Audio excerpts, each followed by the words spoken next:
अनारसे करण्यासाठी मी ते 1 वाटी पीठ घेतलेले आहे आणि तांदळाचं पीठ आहे आणि 3 दिवस मी तांदूळ पाण्यात भिजत घातले होते.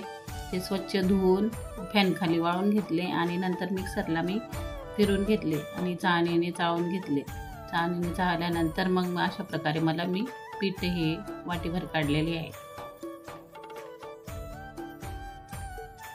आता मी ज्या वाटीने पीठ घेतलेले त्याच वाटीने तेवढा गूळ घेतला आहे आणि जेवढा लागला ना तेवढा मी त्या पिठामध्ये कुस्करणार आहे. तांदळाचं पीठ हे थोडंसं ओलसरच असतं, म्हणजे मग आपोआपच ते मिक्स करताना थोडासा ओलसरपणा येत असतो. गूळ आणि पीठ एकजीव झालं का त्याचा गोळा तयार होतो. पीठ आणि गूळ आपल्याला चांगले एकजीव करून घ्यायचे. त्याच्यात गुळाचे खडे राहिले तरी चालतील, कारण नंतर आपण पीठ मुरायला ठेवतो ना तेव्हा ते आपोआप विरघळून जातात. आता आपलं पीठ चांगलं एकजीव झालेलं आहे आणि आता मी त्याचा असा गोळा म्हणजे लाडूसारखा करून स्टीलच्या डब्यात ठेवणार आहे. तुम्ही प्लास्टिकच्या डब्यात बी ठेवू शकता, परंतु स्टीलचा डब्बा हा सगळ्यात उत्तम असतो. असे छोटे छोटे गोळे करून ठेवणार आहे. 3 दिवस त्याला तसंच बंद डब्यात ठेवायचे आहे आपल्याला. आता हे मी लाडू 3 दिवस बंद डब्यात ठेवणार आहे आणि त्याच्यानंतर 3 दिवसानंतरच आपल्याला डबा खोलायचा आहे. आता 3 दिवस झालेले आहे, बघू शकता पीठ छान असं मुरलेलं आहे मस्तपैकी.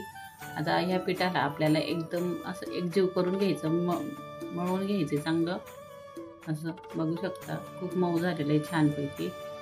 असंच मळून त्याला एकजीव म्हणजे छान असं एकदम ओलसरपणा येईल असं तोपर्यंत मळायचं आहे आपल्याला. जर समजा कधी पीठ कोरडे झाले तर त्याच्यात तुम्ही केळी पण टाकू शकता, नाहीतर मग चमच्याभर दूध किंवा तूप पण टाकू शकता.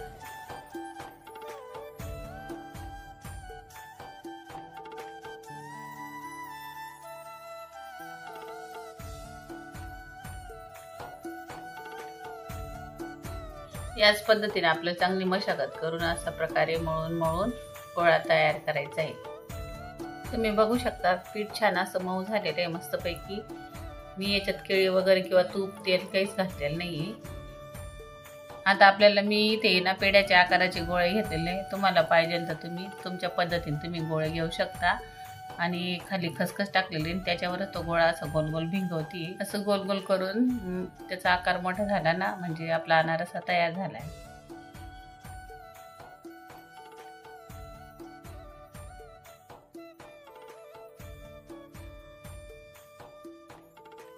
अशा प्रकारची खसखस असते ना ती खालच्या बाजूला पूर्ण लागते आणि आपल्याला एकाच बाजूने खसखस लावायची आहे.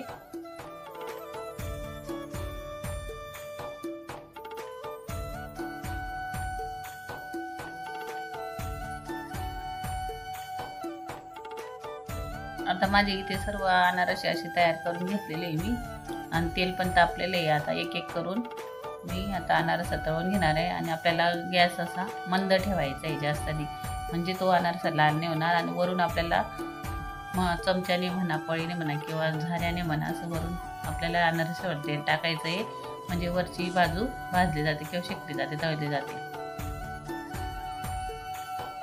आपल्याला कमी गॅसवरच अशी हे अनारसे करायचे म्हणजे ना, कारण गूळ टाकलेला असतो तो लवकर विरघळतो आणि जास्त लाल होतो. कमी गॅसवर वगैरे झाल्यानंतर अशी छानपैकी अशी अनारशीला जाळी पण येत असते. अशाच पद्धतीने आपल्याला अनारशावर तेल टाकायचं आहे आणि वरची बाजू पण म्हणजे तळली जाते. बघू शकता अनारस छान असा तळला गेलेला आहे.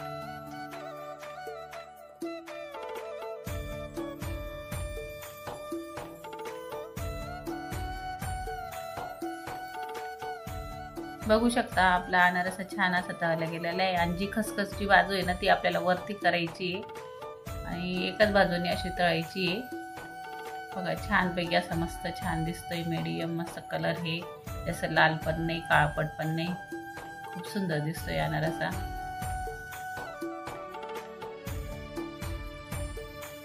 अशाच पद्धतीने मी सर्व अनारसे आता तळून घेणार आहे.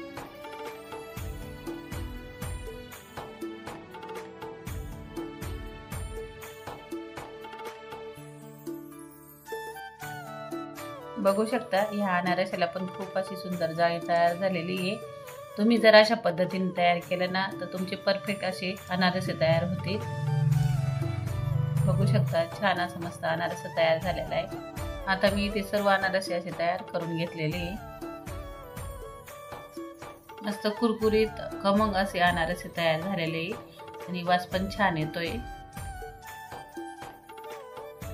प्रत्येक अनारस असं छान मस्त भाजला गेलाय, तळला गेला आहे।